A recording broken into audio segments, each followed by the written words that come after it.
Muchas gracias porque tú eres bueno y porque para siempre es tu misericordia. Te rogamos y te pedimos que estés con todos nosotros en el tema a tratar que es de tu santa palabra. Bendice a cada oyente que tenga la oportunidad de ver y escuchar esta reflexión. Te lo pedimos en el nombre de Jesús. Amén. Muy bien. Realmente hay una palabra que es muy fuerte, tanto en el idioma en español como también en el idioma inglés, que es fracaso. Nadie quiere estar asociado a esa palabra.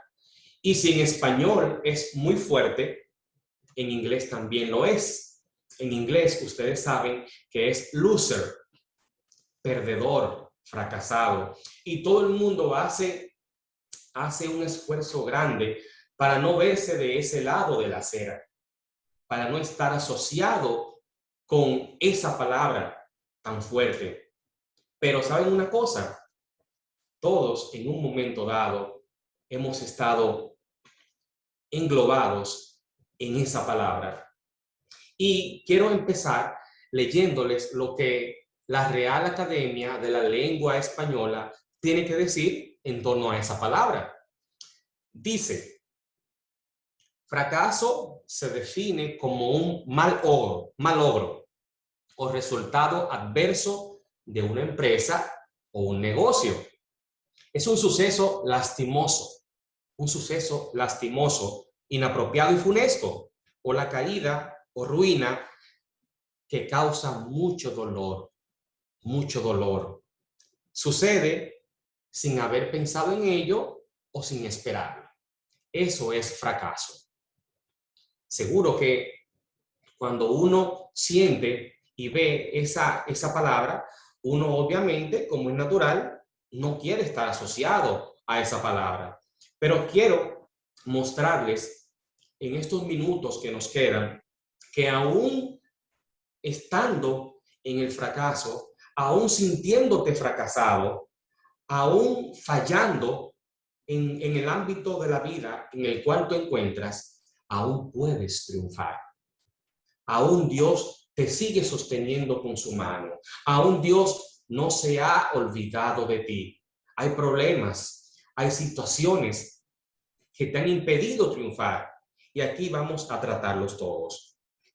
Hay personas en la vida que han tenido mucho éxito. Si bien es cierto, hay personas que han tenido mucho éxito y después del éxito han tenido un fracaso y jamás se han vuelto a levantar. Porque le ha dado muy duro a esas personas, les ha pegado muy fuerte. Y eso ha causado que ellos se desmoralicen. Pero también hay gente que a pesar de los fracasos y a pesar de los errores que han cometido de manera voluntaria o de manera involuntaria, han salido hacia adelante.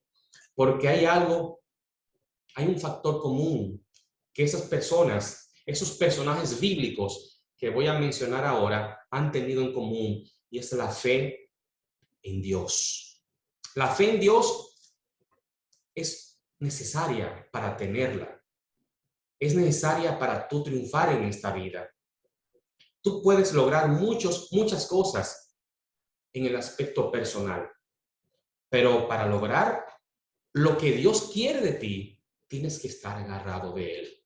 No hay una forma humanamente posible que tú tengas éxito en lo que Dios tiene para ti, lejos de Él. Porque dice la Biblia que separados de Él, nada podemos hacer.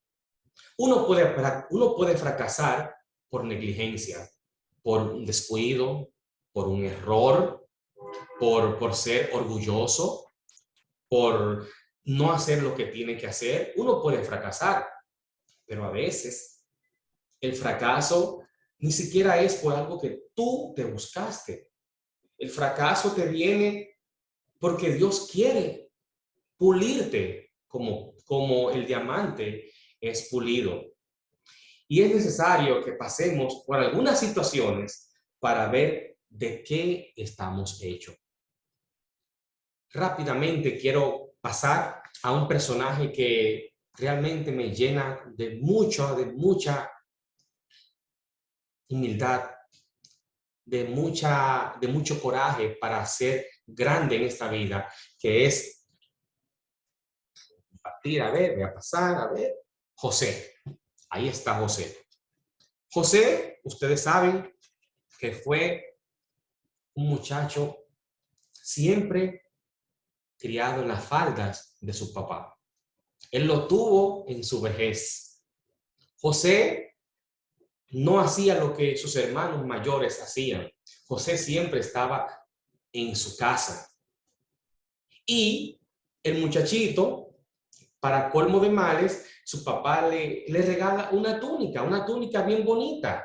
Lo vistió diferente. Y ahí empezaron para él las calamidades. Aparte de los sueños que él tenía de que iba a ser grande. Pero nadie entendía eso, ni su padre, ni mucho menos sus hermanos. Y ustedes conocen la historia. José, cuando fue a darle un recado de su papá, fue agarrado, lo querían matar y fue posteriormente vendido como esclavo a los madianitas. Ahí empezó el infortunio, ahí empezó el fracaso de José. Todo estaba perdido. Ese muchacho que siempre tuvo las manos suaves, ahora era un esclavo. Ese joven que siempre estuvo cerca de su padre, ahora estaba sin padre y sin ninguna esperanza. Pero no obstante, Dios quería probar a José para las cosas que él le tenía aguardada a él. Y es posible que también tú estés en una situación bastante difícil.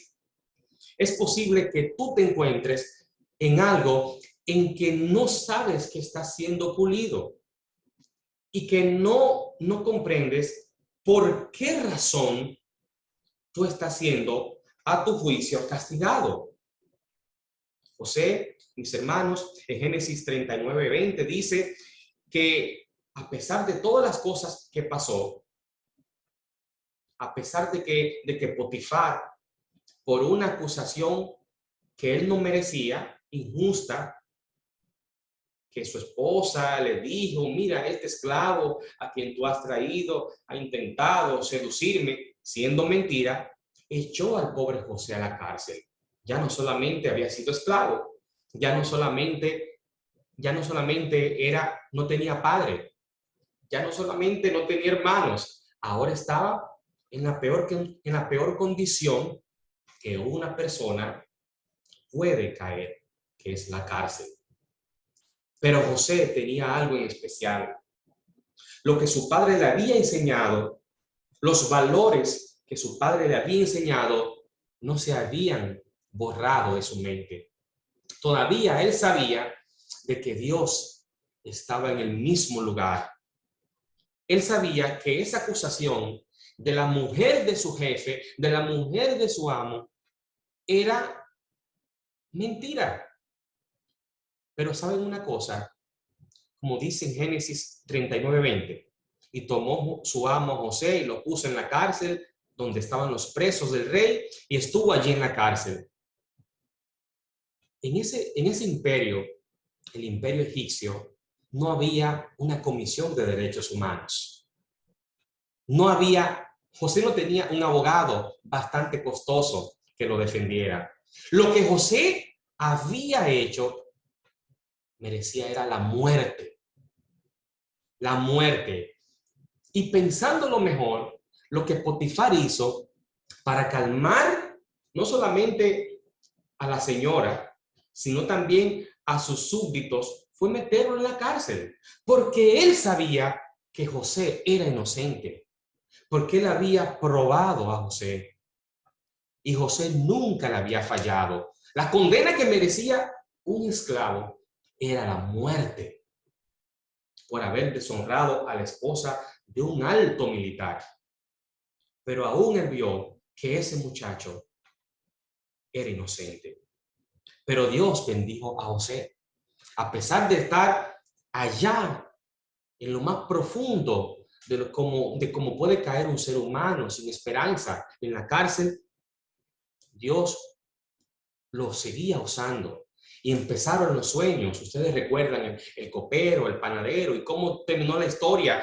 Y dice en el versículo 39 de Génesis, y dijo Faraón a José, después que José le reveló los sueños, lo que iba a pasar en Egipto, pues, y dijo Faraón a José, pues que Dios te ha hecho saber todo esto, no hay entendido ni sabio como tú. Tú estarás sobre mi casa y por tu palabra se gobernará todo mi pueblo. Solamente en el trono seré yo mayor que tú. Y dijo además Faraón a José, he aquí yo te he puesto sobre toda la tierra de Egipto.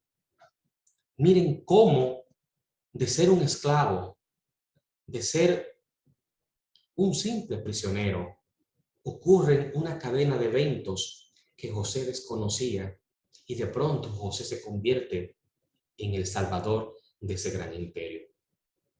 Posiblemente estoy hablando para una persona que está sumergida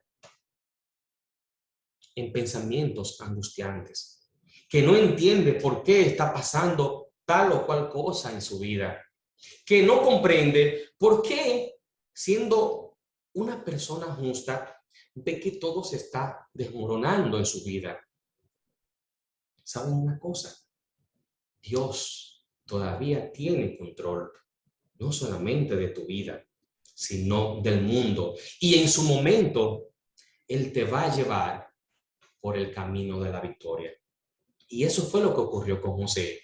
Lo que José había caído en manos de los madianitas para ser llevado a Egipto, porque ese era el plan de Dios para su vida. Y también ese era el plan de Dios para su vida. Ustedes dirán, pero no pudo ser otro. José tenía que aprender a no ser un muchachito de su casa. Dios quería prepararlo para la labor mayúscula que le esperaba, siendo el número 2 de Egipto. Y José tenía que depender todavía más aún, no de su padre terrenal, sino de su padre celestial. Y José pasó a ser el jefe de los jefes, solamente por detrás de Faraón. Pero vamos a hablar ahora de otro personaje que esa persona sí no cometió errores. No era orgulloso, no era jactancioso. Todos los días ofrecía sacrificio por sus hijos. Sin embargo, de buenas a primeras, lo perdió todo. Ese personaje es Job. Había sido muy bendecido porque era bastante fiel al Señor. Tenía una comunión estrecha con Dios y Dios eso nunca lo pasa por alto. Pero lo que Job desconocía es que tras bambalinas, tras las cortinas del universo, se estaba tejiendo algo que él iba a ser perjudicado. Satanás se apareció muy orondo y Dios le pregunta a Satán, ¿de dónde vienes? ¿Qué estás haciendo? Y Satán, siempre bastante presumido, como él es, le dice de andar la tierra y de rodearla. Y Dios, que conoce a su siervo, le pregunta, ¿y no has visto a mi siervo Job, lo bueno que es? Y empieza Dios a elogiar a su siervo Job. Y Satanás, con lo malo que es, le dice, claro, ¿cómo no te va a servir? ¿Cómo no va a ser fiel a ti? Si tú le has rodeado su casa, lo has bendecido, le has dado de todo. Dios sabía que no era así. Dios sabía que Job lo amaba porque el amor de Job y la fidelidad de Job no era por algo, no era por un intercambio, no era por algo que Dios le había dado, era porque la dependencia espiritual de Job era muy grande. No solamente de Dios y él, sino también había involucrado a toda su familia. Pero Satán no se quedó tranquilo, porque el malo nunca descansa. Y dijo, bueno, quítale esto, quítale lo otro, quítale todos sus bienes. Es más, hasta tócale también todo lo que tiene y tú verás cómo te va a maldecir. Y Dios permitió todo eso, porque Dios sabía quién era Job. Hermanos, yo nunca he perdido a ningún ser querido cerca. No sé lo que es perder un hijo. No sé lo que es perderlo todo económicamente. Pero analizando la historia de Job, qué duro, qué difícil perder todos sus hijos uno detrás de otro. Bueno, pero está bien, ok, es difícil, pero le quedaron muchos millones. No, no le quedó nada. Todos sus bienes se fueron yendo en una secuela espantosa, como si fuera una película de terror. Lo perdió todo. ¿Y saben qué? Hasta su compañera la perdió. Dice la palabra de Dios que su esposa le dijo, ¿aún tú retienes tu integridad? ¿Aún todavía sigues siendo fiel? Maldice a tu Dios y muérete. La última estocada que Job podía padecer era de la persona que siempre estaba con él, de la persona que siempre estaba junto a él, de la persona que él menos esperaba esa respuesta. Pero bueno, somos humanos, ¿no? En un momento nos sentimos felices, en un momento podemos sentirnos deprimidos. No voy a juzgar a la esposa de Job, porque ella también había perdido todo. Ella había perdido a sus hijos. Y en un momento de desesperación le salieron esas palabras. Pero me voy a enfocar en Job. Job se mantuvo fiel al Señor. Y si bien es cierto de que tuvo sus episodios de depresión, como este que dice aquí en el libro de Job, perezca el día en que yo nací y la noche en que se dijo, un varón ha sido concebido, sea ese día de tinieblas. Oigan bien, el cuadro grave de depresión que tenía el hermano Job. No lo tome en cuenta Dios desde lo alto. No resplandezca, ni resplandezca sobre él la luz. O sea, era un día desgraciado. Era un día que Job quería que no se recordara. Era un día en que Job quería que nadie jamás en la vida se acordara de cuando él había nacido, de ser un pilar de su comunidad, de ser una persona que la gente le pedía consejos, que quizás muchos padres habían puesto Job a sus hijos. Ya para él era un día totalmente desgraciado. Pero aún dentro de su tristeza y depresión, siempre se mantuvo firme, siempre se mantuvo confiando en el Señor. ¿Y saben qué? Dios al final lo bendijo. Pero no lo bendijo así por así. Lo bendijo doblemente. Si Job tenía muchas cosas, les dio 2 veces lo que tenía, gloria sea su nombre. Si Job había perdido 10 hijos, les dio de nuevo 10 hijos. Y estos eran los más hermosos y hermosas de todo ese lugar. Porque Dios no se queda con lo tuyo. Dios no se queda con tu bendición. Dios siempre está pendiente. Y su papel en todo momento, en todo lugar, es bendecirte. Pero a veces es necesario que el nombre de Él sea glorificado como lo fue. Satanás, una vez más, fue derrotado.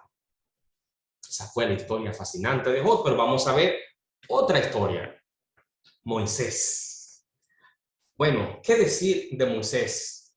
Moisés, ustedes conocen la historia de Moisés, pero Moisés, después de todo lo que le pasó en Egipto, que fue prácticamente, tuvo que salir corriendo, porque Moisés había entendido que por su fuerza, él podía libertar a su pueblo. Y Moisés cometió algo, y que quizás nos pasa también a nosotros, que queremos ayudar a Dios. Y fruto de la cólera, fruto de la ira, mató a ese egipcio que estaba siendo también un verdugo contra un hermano de él, cananeo. Pero ¿saben una cosa? Huye por su vida y se esconde por el desierto, y el hombre se le olvida todo lo que había aprendido.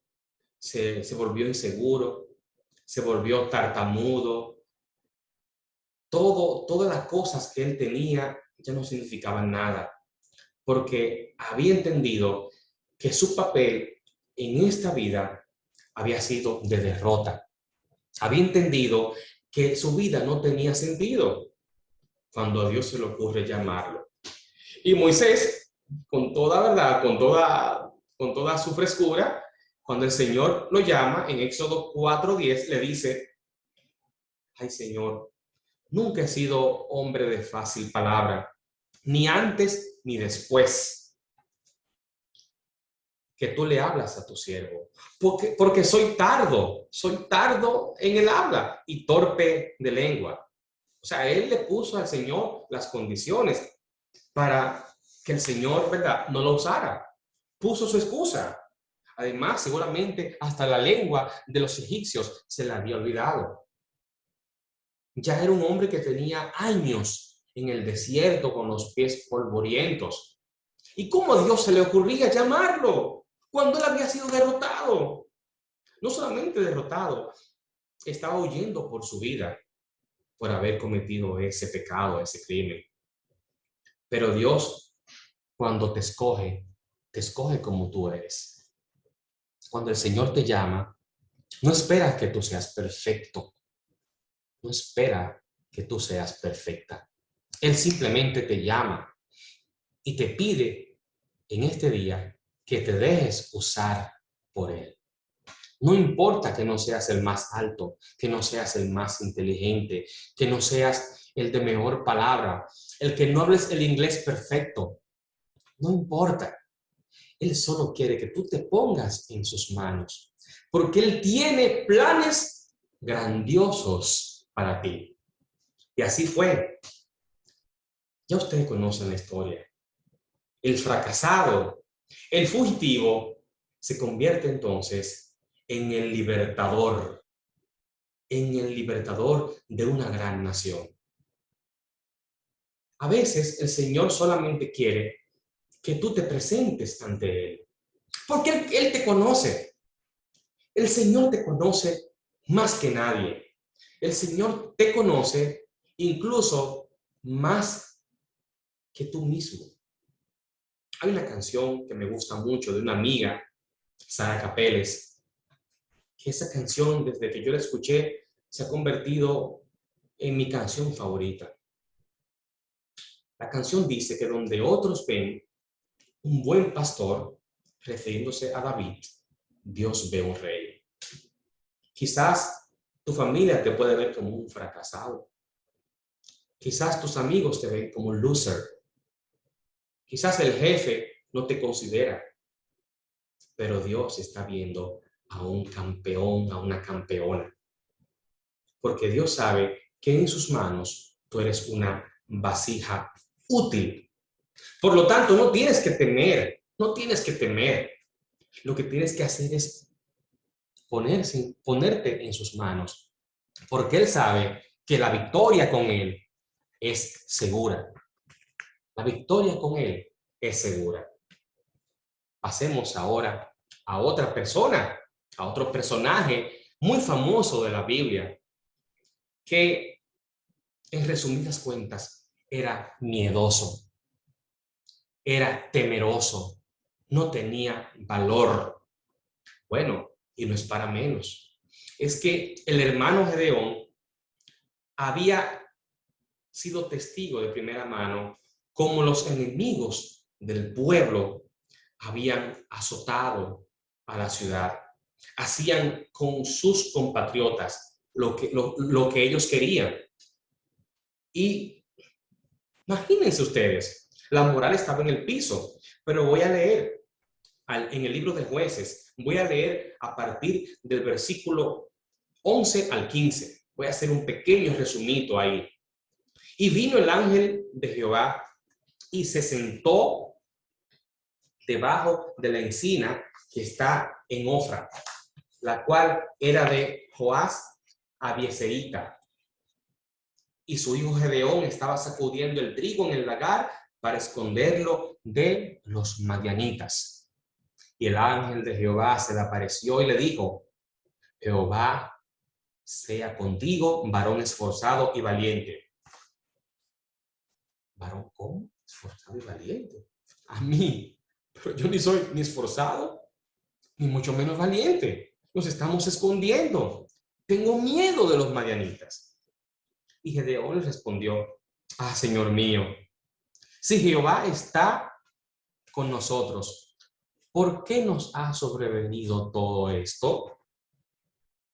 ¿Y dónde están todas tus maravillas que nuestros padres nos han contado diciendo: ¿no nos sacó Jehová de Egipto? Y ahora Jehová nos ha desamparado y nos ha entregado en mano de los madianitas. Y mirándole Jehová le dijo: ve con esta tu fuerza y salvarás a Israel de la mano de los madianitas. ¿No te envío yo? Te estoy mandando yo, el rey del universo. A ti que me estás escuchando, que tienes miedo. No te envío yo. Tú no eres mi hijo. Tú no eres mi hija. Ve, yo te mando. Tú vas a vencer. Y mirándole, entonces respondió, versículo 15, Señor mío, ¿con qué salvaré yo a Israel? He aquí que mi familia es pobre en Manasés, y yo el menor de la casa de mi padre. Vuelve Gedeón a dudar de la palabra de Dios. Dios le dice: ve. Dios me dice: ve. Dios te dice: ve. Pero a veces, aún Dios mandándonos, tenemos temor. Decimos: Señor, pero yo no puedo hacer esto. Tú sabes mis limitaciones. ¿Por qué tú no mandas a tal o cual persona? Wow. Pero Dios sabía el potencial de Gedeón. Dios sabía que cuando él tiene en su mente un plan que cumplir, él nunca deja a sus hijos solos. Y así fue. Gedeón se convirtió en un libertador de su pueblo. Porque no es con tu fuerza, no es con tu capacidad que Dios te pondrá en lo más alto. Es con su ayuda. Y eso tenemos que entenderlo. Tenemos que asimilarlo, que muchas de las cosas por las cuales hemos fracasado es porque hemos confiado en nuestra capacidad. Es porque hemos confiado en nuestra fuerza. Y sabemos que eso, para vencer al gigante de las pruebas, para vencer al gigante del temor, no ha sido posible. Por lo tanto, a veces caemos y mordemos el polvo de la derrota, porque estamos pensando en cómo resolver el problema, en cómo salir de la situación por nuestra propia cuenta. Querido que me escucha, querido que me escuchas, tú puedes vencer, pero no confíes en tu capacidad. Si tienes capacidad, qué bueno. Si sientes que tienes fuerza, qué bueno. Pero es Dios, es tu Dios el que da la victoria. Voy a pasar donde otro personaje también fascinante. Este personaje a muchos les causa gracia, a muchos les causa un poquito de ¿por qué era así? ¿Por qué era así? Pedro. Pedro no era un hombre ilustrado cuando el Señor lo llamó. Él no trabajaba en un banco. Pedro estaba haciendo la labor que él hacía, que era ser pescador. Y ustedes saben que esa profesión en ese tiempo no era de mucho glamour. Era la gente de poca educación que le hacía. La gente como uno conoce hoy en día, del vulgo. Pero Dios no te ve en la condición en la que te encuentras. Dios ve el potencial con el cual Él puede usarte y que tú te puedes convertir. Y así fue, llamó a Pedro de ser un pescador. Le dijo, mira, a partir de hoy, querido Pedro, tú vas a ser un pescador, pero diferente. ¿Cómo así, Señor? Claro, tú vas a ser un pescador de hombres. Y bueno, ustedes ya están viendo las imágenes. Se aparece el Señor caminando sobre las aguas, todos con miedo, y llama a Pedro. Pedro, ven. Y Pedro empieza a caminar también en el agua, como el Señor Jesús. Pero Pedro hace algo que quizás hacemos nosotros como seres humanos. Tenemos un pequeño error, un pequeño defecto que se llama la presunción. Presumimos. Y Pedro se da la vuelta a ver a sus compañeros como diciendo, yo soy diferente, el Señor me trata diferente a ustedes. Miren, yo puedo caminar. Y en ese momento, el hermano Pedro descubre que realmente está caminando en el agua y le embarga un temor y empieza a hundirse. No puedes mirar hacia atrás. No debes nunca creerte superior de la persona que te rodea, porque te vas a hundir. Solo para tú caminar con el Señor, para tú caminar dentro de las pruebas tan difíciles que exige esta vida, tienes que mantenerte fijo, con tu mirada fija en el Señor. Porque te vas a hundir, vas a naufragar. Y Pedro aprendió su lección. Pero bueno, Pedro es como tú y como yo, que a veces decimos una cosa y hacemos otra. Pedro negó al Señor. Aún el Señor, habiéndole dicho a él, Pedro, tú que te estás vanagloriando, me vas a negar 3 veces. No, Señor, yo no te voy a negar. Aunque todos se escandalicen, yo no te voy a negar, Señor. Yo soy diferente. Y ya ustedes conocen la historia. Pedro negó al Señor y lloró amargamente, porque cuando se encuentra con el rostro del Señor, no ve un rostro como, te lo dije, ve un rostro amante, un rostro que sabía las debilidades no solamente de Pedro, que también conoce tus debilidades, que conoce mis debilidades y sabe de que somos seres humanos, que sin él nada podemos hacer. Pero Pedro se mantuvo siempre cerca del Señor, aún así tropezara, aún así se cayera, aún así dijera palabrotas como ese día antes de él negar a Jesús. Pedro seguía agarrado del Señor. Y cuando llegó el momento, Pedro se convirtió en un grande predicador, en un grande pescador de hombres. Dicen que en el primer sermón de Pedro, 3,000 personas se bautizaron. 3,000 personas bajaron a los pies de Jesús. En el segundo, 5,000 personas fueron tocadas por el Señor. ¡Wow! cómo aquel hombre, que para muchos era impulsivo, inservible, inmaduro, se convirtió en un modelo para el evangelio. Pedro puede ser tú, puedo ser yo. Pedro se convirtió en tan poderoso que incluso dice acá en Hechos 5, 15, 16, que a pesar de todo eso, Dios terminó usando su vida de gran manera. Y la Biblia cuenta en el versículo 15 que sacaban a los enfermos a las calles y los ponían en sus camas, en sus lechos, para que al pasar Pedro, a lo menos su sombra cayese sobre ellos y fueran sanados. El hombre se convirtió no un fracasado, como quizás sus compañeros pensaban, se convirtió en más que un vencedor. Se convirtió en un hombre, en un líder que solamente se dejaba guiar por Dios. Dios quiere hacer lo mismo hoy en día contigo. Dios quiere usarte.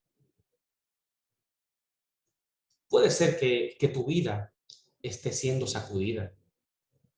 Puede ser que tu vida ahora mismo no tenga ningún tipo de significado. Todos somos probados de una forma u otra. Todos, en algún momento dado de nuestra vida, podemos levantarnos y después caernos. Pero se necesita una dependencia total y absoluta de Dios para cuando te caes, cuando muerdes el polvo de la derrota, levantarte. Dios quiere levantarte en este día. Dios te dice, levántate, hijo, hija mía. Yo tengo planes especiales para ti. No importa que no domines el inglés. No importa que seas un inmigrante. No importa que no tengas a veces que comer. Con mi ayuda, tú vas a ser más que vencedor. Yo te voy a usar para no solamente triunfar en lo que tienes pensado hacer. Yo te voy a usar para que también traigas a otra persona a mis pies. El éxito tiene muchas caras. Hay gente que piensa que el éxito es dinero, que el éxito es lograr tal o cual cosa. Pero para Dios, el éxito es que sus hijos dependan en total y absolutamente de Él. Que sus hijos se mantengan fijos en su mirada. Y así es que podrán lograr cumplir lo que Él tiene para cada uno de ellos. Hay un versículo que me gusta mucho, que siempre me ha llamado mucho la atención porque yo soy un corredor. Me gusta mucho correr. Todos los días corro junto con mi esposa. Y dice en 1 Corintios 9, 24 y 27 lo siguiente. ¿No sabéis que todos corren en el estadio? Todos a la verdad corren, pero solo uno se lleva el premio. Corred de tal manera que lo obtengáis. Todo aquel que lucha, versículo 25, de todo se abstiene. Cuando uno está luchando, cuando uno está enfocado, uno se abstiene de las cosas que saben que no le van a hacer de bendición. Ellos para recibir una corona corruptible, pero nosotros, tú y yo, una corona incorruptible. Así que yo de esta manera corro, no como a la aventura. Yo no corro como quien corre por correr, no. De esta manera yo peleo, no como quien golpea el aire. No. Estoy enfocado, sino que golpeo mi cuerpo y lo pongo en servidumbre. No sea que habiendo sido heraldo, que habiendo sido un ejemplo para otros, yo venga a ser reprobado. Mis hermanos que me escuchan, tenemos más que nunca en el día de hoy, en estos días tan difíciles, estar enfocados. No podemos descuidarnos ante las cosas tan apremiantes que están ocurriendo. Tenemos a un enemigo que no descansa. Tenemos a un enemigo que está a punto de derrotarnos. Pero Dios ruega para que tú y yo nunca perdamos esa esperanza. Jesús nos dejó el Espíritu Santo para que nos ayude, para que nos dé fuerza, para que nos convenza de pecado. La victoria está segura. Y dijo el apóstol Pablo que el vivir es Cristo y el morir es ganancia. Aférrate al Señor. Aferrémonos todos al Señor. Resistamos a Satanás y venceremos. Tú no eres un fracasado. Tú no eres una fracasada. Tú eres un hijo, una hija del Dios Altísimo. Por más que te digan lo que te digan, por más que te traten de derrumbar, por más que tus sueños no se hayan cumplido, tú eres la cosa más linda que Dios tiene. Tú eres la niña de sus ojos. Deja todo lo que estás haciendo y enfócate en las cosas que Dios tiene preparadas para ti desde la fundación del mundo. Yo te invito que en este momento te unas conmigo en oración, evaluando tu vida y poniéndote en sus manos. Estoy hablando quizás para una persona que está en depresión. Estoy hablando para una persona que siente que su familia está destrozada. Estoy quizás hablando para una persona que está a punto de rendirse, que le han dicho loser, que le han dicho eres un fracasado, eres una fracasada. Quizás estoy hablando para alguien que siente que sus sueños nunca se van a cumplir, que siente que vino a este mundo a ocupar un lugar más. Yo te digo a ti, en este momento, de que no es así. El Señor tiene planes hermosos que cumplir en tu vida. El Señor tiene planes hermosos que lograr contigo y con tu familia. Él no ha terminado su obra. Él sigue todavía pendiente y te va a usar. Solo confía en Él y no te rindas, como esos héroes de la fe. Tenían miedos, tenían depresiones, lo perdieron todo, pero aún así Dios los levantó de donde estaban y le dio su recompensa. Dios tiene tu recompensa. Dios sabe lo que estás pasando. Dios sabe que tú quieres vencer la tentación. Dios sabe que tú quieres lograr tal o cual sueño. Solo ponte en tus manos. Solo ponte en sus manos. Que Él sabe lo que hay que hacer. Porque Él hasta ahora está invencible. Nunca ha sido derrotado. Y nunca un hijo, una hija de Él ha sido humillado sin que Él se dé cuenta. Por lo tanto, aférrate a Él y ya verás que aún en el fracaso, tú podrás vencer. Y vas a decir, como dijo el apóstol Pablo en 2 de Timoteo 4, 7 y 8, he peleado la buena batalla, he acabado la carrera, he guardado la fe.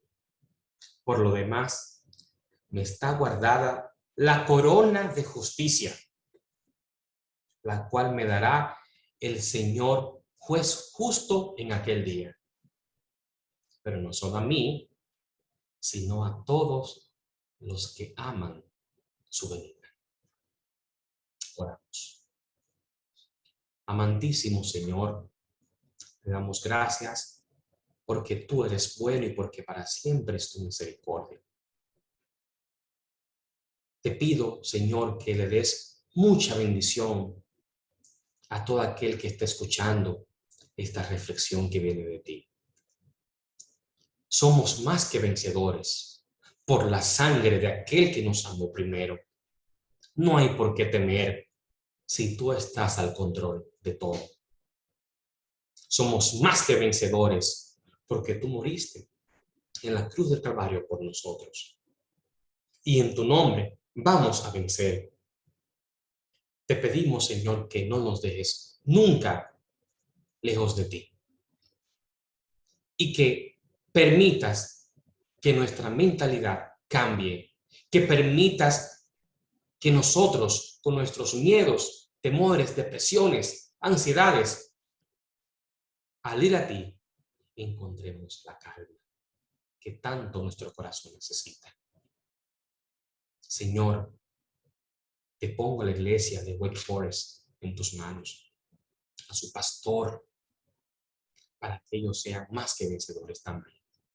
Y toda aquella persona que tenga la oportunidad de escuchar este tema a través de mis palabras, porque este tema es y viene de ti, va a ser tocado por el Espíritu Santo. Y sea a partir de hoy más que vencedor, más que vencedora. En el nombre de Jesús.